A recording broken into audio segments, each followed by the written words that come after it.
એકવાર એક કૂતરાને એક મોટું રસદાર હાડકું મળ્યું, જેનાથી તે ખૂબ જ ખુશ હતો અને ઘરે જતા સમયે તેને મોંમાં લઈ ચાલતો હતો.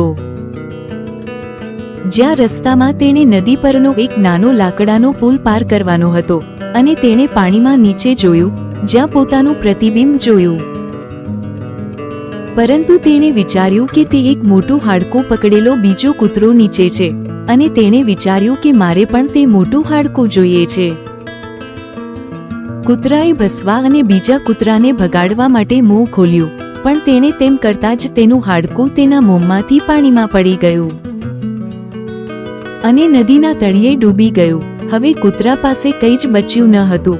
ખૂબ મોડું સમજાયું કે તેના લોભને કારણે તેની પાસે પહેલેથી જે સ્વાદિષ્ટ હાડકું હતું તે પણ તેને ગુમાવી નાખ્યું. બોધ: લોભી થવાથી આપણી પાસે જે છે તે પણ ગુમાવી શકાય છે. આપણે હંમેશા સંતોષી રહેવું જોઈએ.